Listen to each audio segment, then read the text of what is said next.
Curso de termometria. Neste módulo, nós vamos tratar sobre temperatura. Meu nome é José Eduardo Toselli. Meu e-mail é termopares@uol.com.br. A minha experiência profissional. Eu atuo na área de pirometria há mais de 28 anos, desde 1985.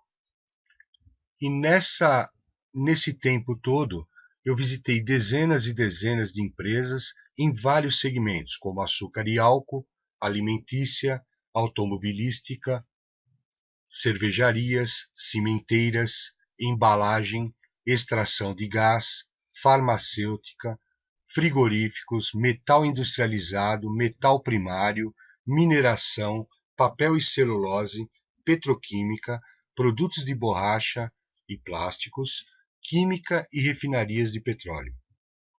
Eu possuo na internet, desde 1999, o portal Termopares, o qual eu sou administrador e idealizador desse site, com o objetivo principal de ajudar tecnicamente os profissionais da área, professores e estudantes.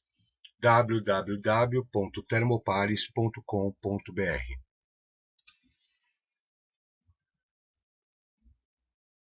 Na minha carreira profissional, nessas dezenas e dezenas de visitas já feitas nesses 28 anos de experiência, eu comecei a ver que existia uma necessidade muito grande de ministrar cursos, mas cursos de modo diferenciado. Eu iniciei esses cursos em 2002 e comecei a perceber que praticamente 90 a 95% dos problemas da indústria, da aplicação e do uso de termopares e PT100, eles são explicados pela teoria. E a partir desse momento eu comecei a melhorar esses cursos de modo a ministrar a parte teórica e a todo momento fazer uma relação direta com a aplicação desses sensores, mostrando que é possível resolver problemas com base na teoria.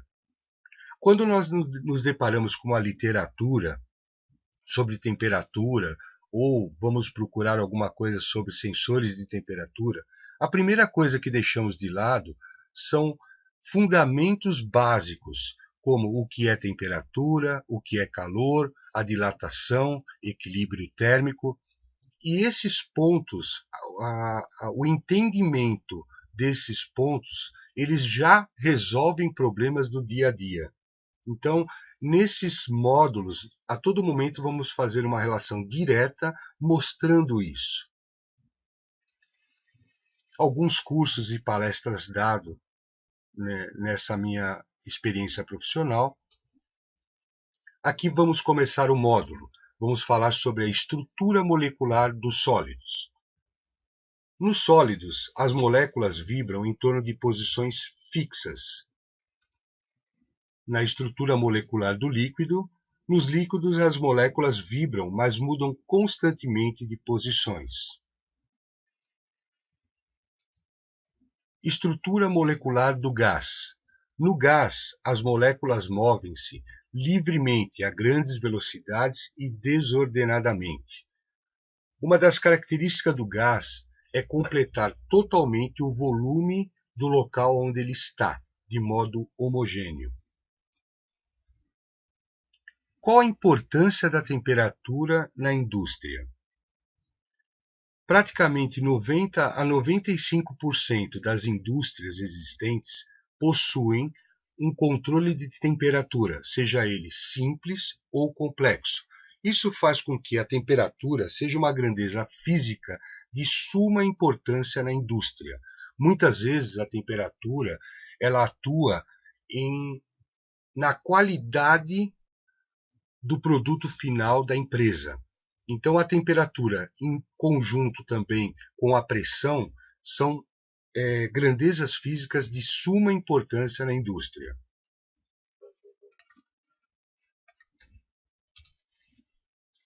Termos usuais.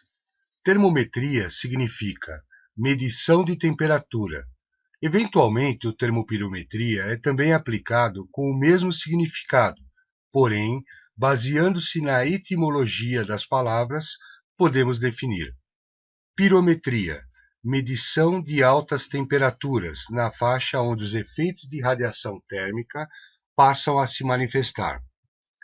Criometria, medição de baixas temperaturas, ou seja, aquelas próximas ao zero absoluto de temperatura.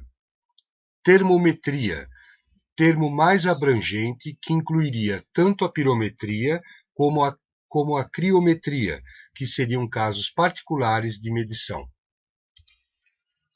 O que é temperatura? Todas as substâncias são constituídas de pequenas partículas, as moléculas, que se encontram em contínuo movimento. Quanto mais rápido o movimento das moléculas, mais quente se apresenta o corpo, e quanto mais lento, mais frio se apresenta o corpo. Então, define-se temperatura como sendo o grau de agitação térmica das moléculas. Existem duas escalas muito utilizadas nas indústrias, graus Celsius e graus Fahrenheit. Celsius arbitrou a temperatura de 0 graus Celsius ao ponto de fusão do gelo sob uma pressão normal e 100 graus para a temperatura de ebulição da água em condições normais de pressão. Entre os limites citados, a escala foi dividida em 100 partes iguais, cada uma das partes denominadas graus Celsius. Escala Fahrenheit. Nesta escala relativa, a temperatura de vaporização da água é de 212 graus Fahrenheit, numa pressão normal, e a temperatura de fusão do gelo, pressão normal, é definida como 32 graus Fahrenheit. Entre esses dois pontos fixos, temos 180 partes iguais, cada uma delas correspondendo a 1 grau Fahrenheit. Calor. O calor consiste dos diminutos movimentos das partículas de um corpo, Isaac Newton. É a energia cinética das moléculas, energia em trânsito. Vamos falar sobre a dilatação térmica. Nesse assunto, já vamos começar a falar sobre problemas de sensores de temperatura no dia a dia das empresas. De um modo geral, quando aumentamos a temperatura de um corpo, sólido ou líquido, aumentamos a agitação das partículas que formam este corpo. Isto causa um afastamento entre as partículas, resultando em aumento das dimensões dos corpos, dilatação térmica. Por outro lado, uma diminuição na temperatura de um corpo acarreta uma redução em suas dimensões. Na construção civil, por exemplo, para prevenir possíveis trincas e rupturas por causa da dilatação térmica dos materiais, utilizam-se as folgas, chamadas de juntas de dilatação. De maneira geral, os líquidos dilatam-se sempre mais que os sólidos, ao serem igualmente aquecidos. Dilatação da água. Aqui vamos tratar do elemento água em particular, que ele é muito utilizado nos padrões de referência da termometria.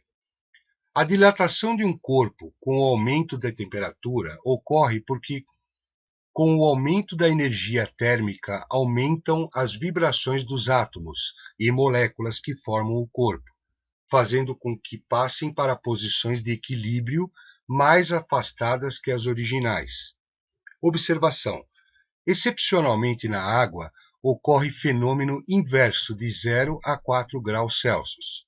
Portanto, para dada massa de água, a 4 graus Celsius, ela apresenta um volume mínimo. Lembrando que a densidade é dada pela relação entre a massa e seu volume, concluímos que a 4 graus Celsius a água apresenta a densidade máxima. Esse comportamento da água explica por que nas regiões de clima muito frio os lagos chegam a ter suas superfícies congeladas, enquanto no fundo a água permanece líquida a 4 graus Celsius. Como a 4 graus Celsius a água tem densidade máxima, ela permite, no fundo, não havendo possibilidade de se estabelecer o equilíbrio térmico por diferença de densidade. No estado sólido, os átomos de oxigênio, que são muito eletronegativos, unem-se aos átomos de hidrogênio através da ligação denominada ponte de hidrogênio. Em consequência disso, entre as moléculas formam-se grandes vazios, aumentando o volume externo, aspecto macroscópico.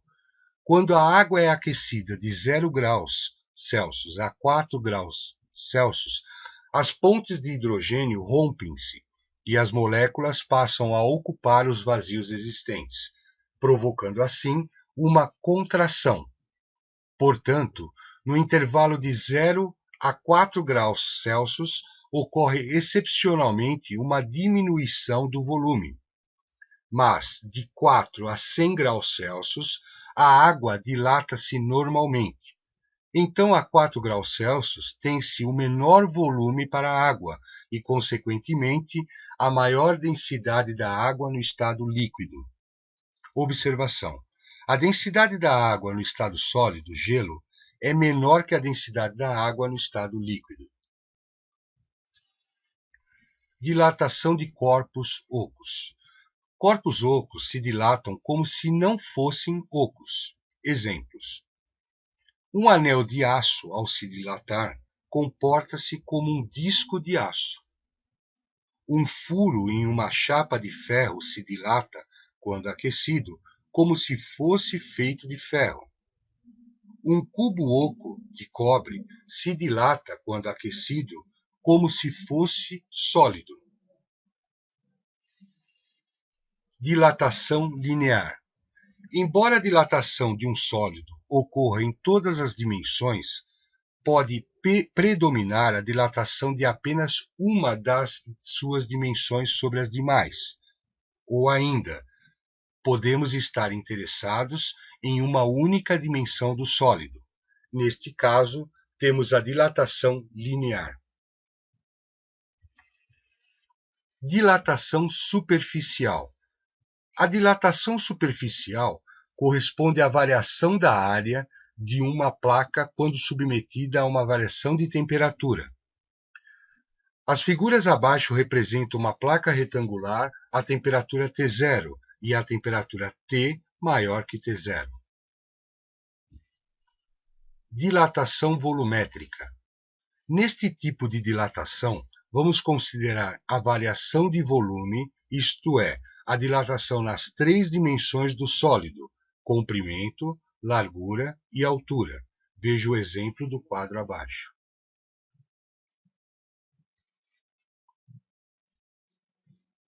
Fim do módulo. No primeiro módulo do curso de Pirometria Industrial, tratamos dos seguintes pontos: estrutura do sólido, estrutura do líquido, estrutura do gás, importância da temperatura e dilatação. Lembramos que a dilatação ela tem uma importância muito grande nos sensores de temperatura. Por exemplo, temos termopares fabricados com proteções cerâmicas, metálicas e cerâmicas. Na fabricação desses sensores, se não observada a dilatação dos corpos, podemos ter trincas em função da dilatação linear dos corpos. Então, a perfeita fabricação desses sensores, quando é feito uma proteção composta por diferentes proteções, precisa ser entendido e levado em consideração a dilatação dos corpos. Até mesmo numa solda de termopar, quando a gente diz que existe uma solda fria, esse termopar, quando submetido a uma temperatura de processo, em decorrência da dilatação dos corpos, o termopar é feito de dois corpos diferentes, dois metais diferentes, as suas dilatações são diferentes. Então, quando submetido a uma alta temperatura, essa solda ela pode se romper. E quando submetido a uma baixa temperatura, ela volta ao estado inicial aonde ela está em contato uma com a outra. Então, existem sensores de temperatura que, quando submetidos a uma temperatura alta, eles param de funcionar. E quando voltam a uma temperatura baixa, eles têm o seu funcionamento normal. Isso também em função da dilatação dos corpos.